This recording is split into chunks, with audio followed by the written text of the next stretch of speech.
Assalamualaikum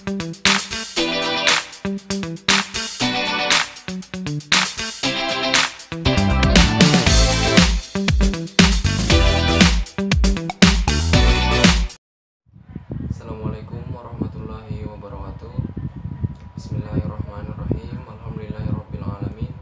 Assalatu wassalamu ala asrofil anbiya'i wal mursalin Sayyidina wa nabina wa maulana Muhammadin wa ala alihi wa sahbihi wa barik wa salim ajmain. Amma ba'd. Di sini saya akan menjelaskan atau memaparkan materi-materi pembelajaran dari qiraatul Quran dan imla. Materi pertama yaitu cara membaca istiazah dan basmalah. Sebelum seseorang membaca Al-Quran, diwajibkan membaca istiazah. Di antara lafaz adalah A'udzubillahi minasyaitonirrajim. Aku berlindung kepada Allah dari godaan syaitan yang terkutuk. Dan Rasulullah SAW ketika membaca Al-Quran, beliau membaca basmalah, Bismillahirrahmanirrahim, pada setiap awal surat kecuali surat At-Taubah. Hukum bacanya, membaca istiazah ketika hendak membaca Al-Quran hukumnya sunnah. Hukum membaca basmalah sangat dianjurkan baik di awal surah, di pertengahan surah kecuali surah At-Taubah. Membaca istiazah dan basmalah pada awal surat ada 4 cara, yaitu pertama, dipisah semuanya, dan cara ini lebih utama, yaitu A'udzubillahi minasyaitonirrajim, Bismillahirrahmanirrahim, Alhamdulillahi rabbil alamin. Yang kedua, menyambung istiazah dengan basmalah, A'udzubillahi minasyaitonirrajim, Bismillahirrahmanirrahim, Alhamdulillahi rabbil alamin. Yang ketiga, menyambung basmalah dengan awal surat, A'udzubillahi minasyaitonirrajim, Bismillahirrahmanirrahim, Alhamdulillahi rabbil alamin. Yang keempat, disambung semuanya, A'udzubillahi minasyaitonirrajim, Bismillahirrahmanirrahim, Alhamdulillahi rabbil alamin. Masuki materi kedua, yaitu makharijal huruf. Makharijal huruf. Pengertian makharijal huruf. Makhraj berasal dari kata kharaja yang artinya keluar, sedangkan makhraj sendiri berarti tempat keluar. Jadi makharijal huruf berarti tempat keluarnya huruf-huruf hijaiyah. Yang kedua, macam-macam makharijal huruf. Makharijal huruf terbagi menjadi 5 macam, yaitu yang pertama al-jauh, yang kedua al-khalaq, yang ketiga al-lisan, yang keempat asy-syafatain, yang kelima ialah al-khasyam. Ya, di sini saya akan menjelaskan al-jauh. Al-jauh atau rongga mulut. Dinamakan al-jauh karena tempat keluarnya huruf-huruf berasal dari rongga mulut. Adapun huruf-huruf hijaiyah yang makhrajnya berasal dari al-jauh atau rongga mulut, yaitu alif, waw, dan ya. Contohnya, fathah bertemu alif, wama. Yang kedua, kasroh bertemu ya mati, inni. Yang ketiga, dhammah bertemu waw mati, qulu. Di sini saya akan menjelaskan al-khalaq atau tenggorokan. Dinamakan al-khalaq karena tempat keluarnya huruf-huruf berasal dari tenggorokan. Adapun huruf-huruf hijaiyah yang atau tenggorokan dinamakan al-khalaq karena tempat keluarnya huruf-huruf berasal dari tenggorokan. Adapun huruf-huruf hijaiyah yang makhrajnya berasal dari al-khalaq atau tenggorokan, dalam hal ini terbagi ke dalam tiga bagian, yaitu yang pertama hamzah dan ha, keluarnya dari pangkal tenggorokan yang paling dalam, hamzah dan a. Yang kedua, ain dan ha, keluar dari tenggorokan bagian tengah, ain dan ha. Yang ketiga, ghain dan kha, keluar dari ujung tenggorokan yang paling dekat dengan lidah, ghain dan kha. Yang ketiga, alisan atau lidah. Dinamakan alisan karena tempat keluarnya huruf-huruf berasal dari lidah. Huruf-huruf hijaiyah yang makhrajnya berasal dari tenggorokan ada 18 huruf, tetapi dalam hal ini terbagi ke dalam 10 bagian. Yang pertama, pangkal lidah dan langit-langit mulut belakang, seperti huruf qaf. Keluarnya huruf ini berasal dari pangkal lidah yang berdekatan dengan tenggorokan dan ditekankan pada langit-langit mulut bagian belakang. Yang kedua, pangkal lidah tengah dan langit-langit mulut tengah, seperti huruf kaf. Keluarnya huruf ini berasal dari pangkal lidah bagian tengah dan ditekankan pada langit-langit mulut bagian tengah. Yang ketiga, tengah-tengah lidah, seperti huruf zim, shin, dan ya, yang hidup keluar dari tengah lidah. Dot. Pangkal tepi lidah, seperti huruf dot. Keluarnya huruf ini berasal dari pangkal tepi lidah kiri atau kanan, bertepatan di atas gigi geraham.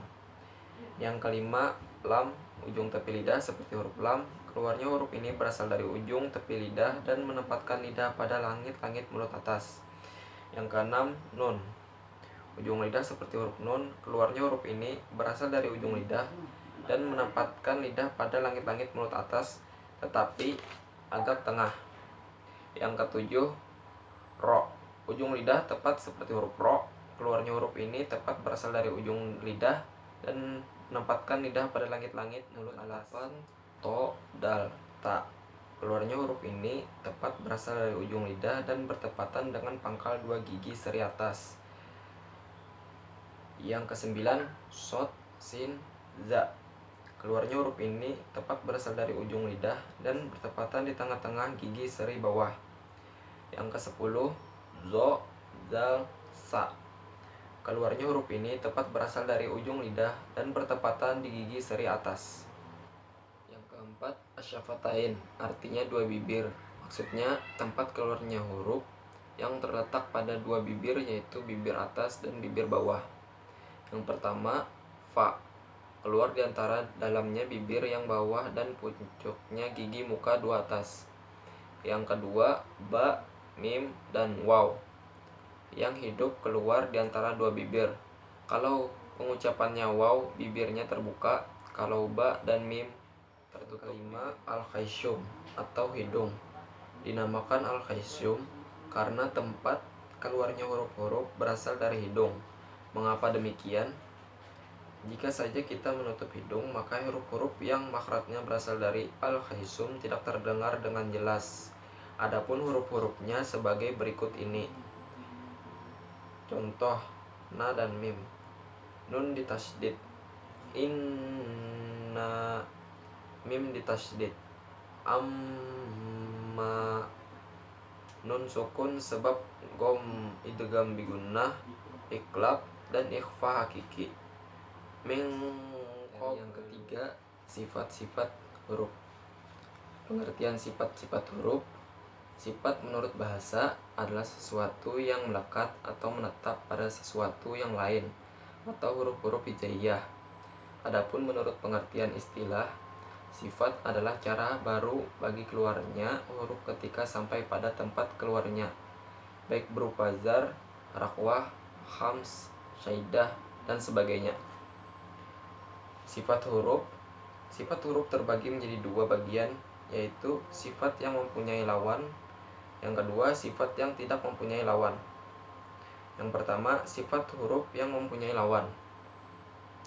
1. Khams, lawan sifat jar. Khams adalah samarnya pendengaran disebabkan terbukanya dua pita suara dan tidak adanya getaran pada keluarnya serta banyaknya udara yang mengalir ketika mengucapkan hurufnya. Huruf hams berjumlah 10. Fa, ha, sin, ha, shin, kho, sod, sin, ka, ta. Jar adalah jelasnya suara pada pendengaran disebabkan tertutupnya dua pita suara dan adanya getaran antara keduanya, serta banyak tertahannya aliran nafas ketika huruf itu dibaca dari makhrajnya dan huruf jar selain huruf hams. Yang kedua, syiddah lawan sifat rakhwah. Syiddah adalah tertahannya aliran suara akibat dari tertutupnya makhraj. Huruf syiddah berjumlah 8. A, ja, da, o, to, ba, kaf, dan ta. Rakhwah adalah mengalirnya suara pada tempat keluarnya, dan hal ini karena lemahnya sandaran huruf tersebut pada makhrajnya. Huruf rakhwah selain huruf syiddah dan bainiyah adalah mengalirnya sedikit aliran suara pada makhraj huruf, dan ia adalah sifat antara rakhwah dan syiddah. Hurufnya ada 5: la, na, ain, mim, dan ro. Yang ketiga, isti'la lawan sifat isti'tal.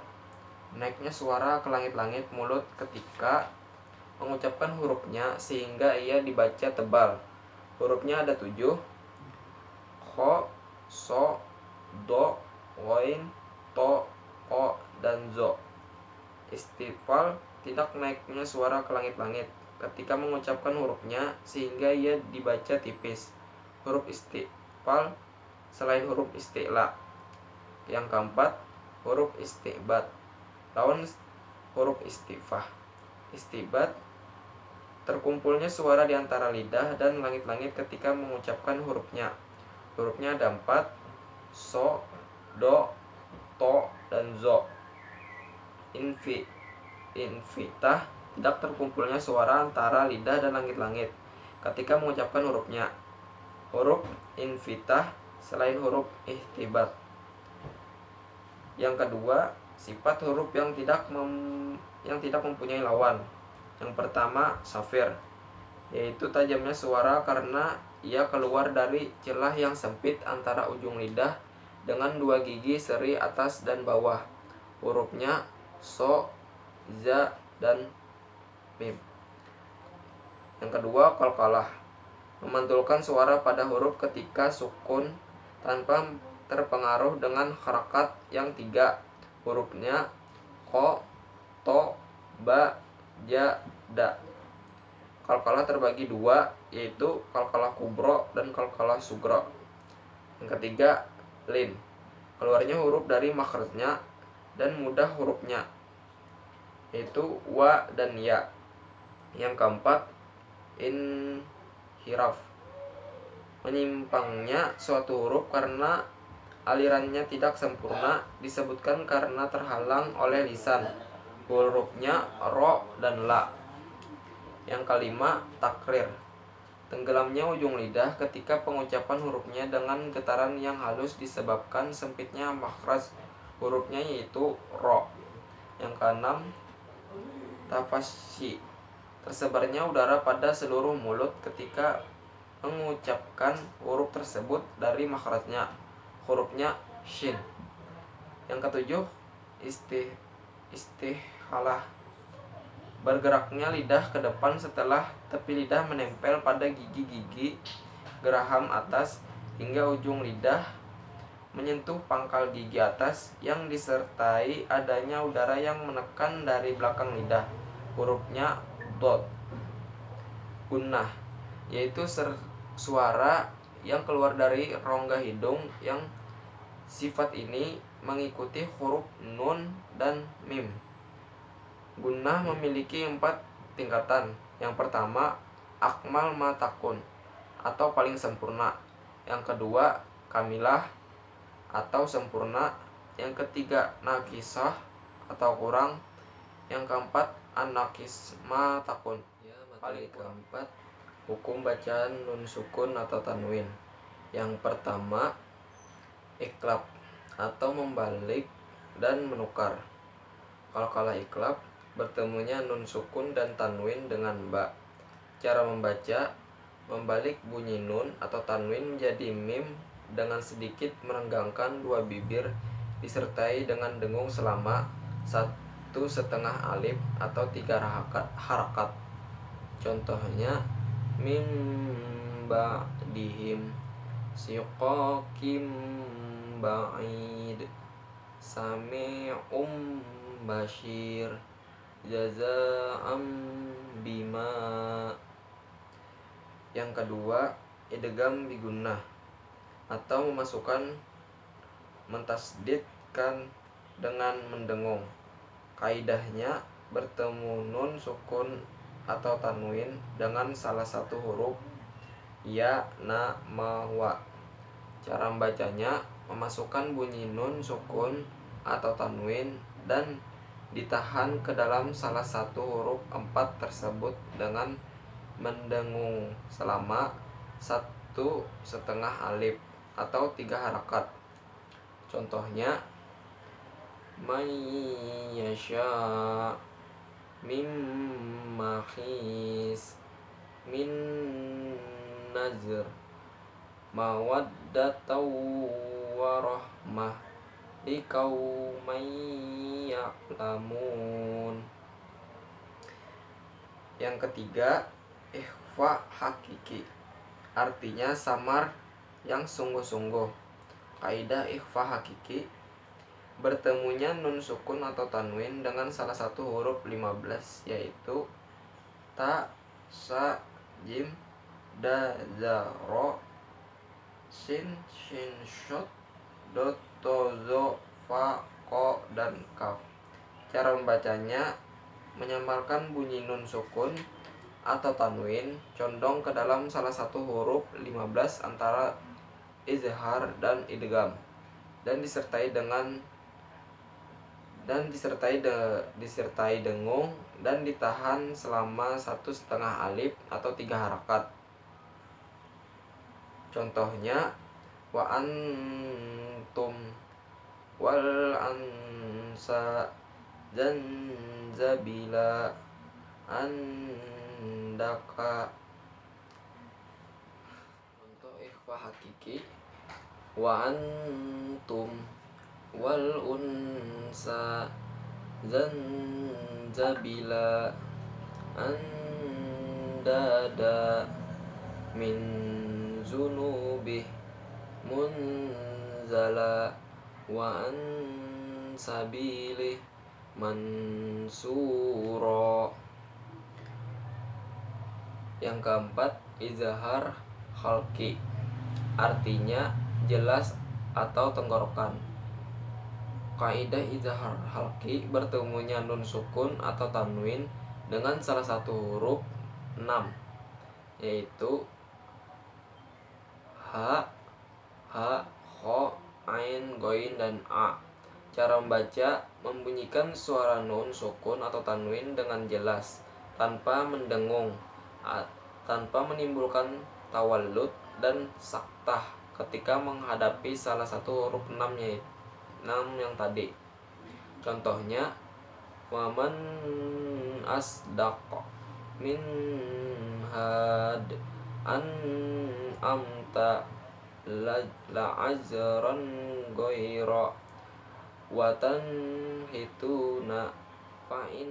Yang kelima, idgham bila gunnah, artinya masuk tanpa mendengung. Faidah idgham bila gunnah: bertemunya nun sukun atau tanwin dengan huruf la dan ro. Cara membaca: memasukkan bunyi nun sukun atau tanwin ke dalam salah satu huruf 2 tersebut dengan tanpa mendengung. Contoh Ghafurur Rahim min zabihim min zabi. Materi kelima, hukum bacaan nun atau mim tasdid gunnah, artinya dengung. Kaidahnya: setiap ada huruf nun atau mim bertasdid, cara membaca: mendengung selama 1,5 alif atau 3 harakat. Contohnya amma, inna. Yang kedua, hukum bacaan mim sukun. Yang pertama, idgham mimi, artinya memasukkan atau mentasdidkan dua mim. Kaidah idgham mimi, bertemunya mim sukun dengan mim. Cara membaca, memasukkan bunyi mim sukun kepada mim berikutnya disertai mendengung dan ditahan selama 1,5 alif atau 3 harakat. Contoh, bainahum mau dewa ikhfa safawi, artinya samar di bibir. Kaidah ikhfa safawi, bertemunya mim sukun dengan ba.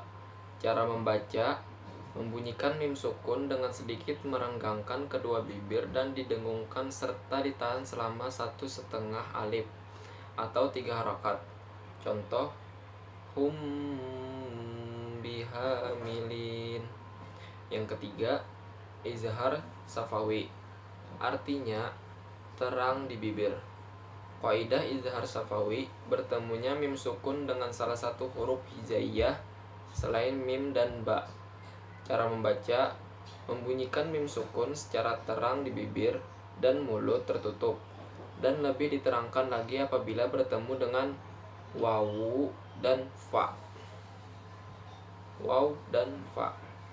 Contoh, amwalin nas walahum azabun wa amruhum wa antum ta'lamun da'wahum fiha amta. Materi yang terakhir, hukum idgham. Idgham mislain. Yang pertama, artinya memasukkan dua huruf yang sama. Kaidah idgham mislain, bertemunya dua huruf sama yang pertama sukun. Cara membaca, memasukkan huruf yang pertama kepada yang kedua tanpa mendengung, kecuali huruf nun sukun bertemu nun atau mim sukun bertemu mim tetap mendengung selama 1,5 alif atau 3 harakat. Contoh, qul la as'alukum wa qad dakhalu izzahaba wa zakur rabbaka. Catatan, tidak berlaku bagi huruf waw sukun bertemu wa dan ya sukun bertemu ya. Yang kedua, idgham mutaqarribain, artinya memasukkan dua huruf berdekatan makhrajnya. Kaidah idgham mutaqarribain, bertemu la sukun dengan ro dan ko sukun dengan kaf. Cara membaca, memasukkan huruf mati kepada huruf berikutnya dengan menghilangkan qalqalah dan isti'la, atau dengan menghilangkan qalqalah sedang isti'lanya tetap. Contoh, alam nakhluqum wa qul rabbi. Yang ketiga, idgham mutazanisain, artinya memasukkan dua huruf yang sejenis makhrajnya. Idgham mutazanisain, pertemuan dua huruf yang sama makhrajnya namun berbeda sifatnya, yaitu mim dan ba, to dan ta, zo dan za, sa dan za, da dan ta dan da, to dan ta. Contoh, hassotum. Jenis-jenis idgham dari sisi kesempurnaannya. Yang pertama, idgham kamil, yaitu memasukkan suatu huruf ke huruf setelahnya secara sempurna atau sama makhraj dan sifatnya sehingga menjadi huruf yang bertasdid, yaitu ar-rahimi, mir rizqillah, min labani. Catatan, idgham kamil selalu ditandai dengan tasydid pada huruf kedua. Yang kedua, idgham nakis, yaitu meidghamkan atau memasukkan suatu huruf ke huruf berikutnya atau setelahnya sebatas hanya pada huruf atau makhraj, bukan pada sifatnya.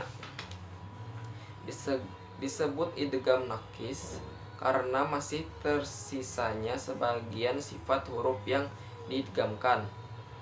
Idgham nakis disebabkan salah satu dari dua sifat. Yang pertama, sifat istihbaq, basat ta akhadtu faratu. Cara mengidghamkannya adalah dengan mengeluarkan huruf ta dari huruf to dari makhrajnya tanpa dikalkalahkan, kemudian menurunkan pangkal lidah untuk menyebut huruf ta yang dikeluarkan dengan sifat hams. Yang kedua, sifat gunnah, min waliyyu wala wakin yaquluna, yaitu dengan mengidghamkannya huruf nun sukun atau tanwin ke dalam huruf ya atau huruf waw yang berharakat. Catatan untuk bacaan ayat alam nadkhulukum ini dibaca dengan idgham kamil, artinya semua sifat huruf qaf diidghamkan ke huruf kaf tanpa tersisa. Pendapat inilah yang dirajihkan atau yang diunggulkan oleh Imam Ibnu Jarazi dalam kitabnya At-Tamhid, sehingga tidak ada idgham nakis dari huruf yang hanya sekedar memiliki sifat isti'la dan tidak memiliki sifat materi yang bisa saya sampaikan. Apabila terdapat kekurangan dari penyampaian video tadi, mohon dimaafkan. Terima kasih. Wassalamualaikum warahmatullahi wabarakatuh.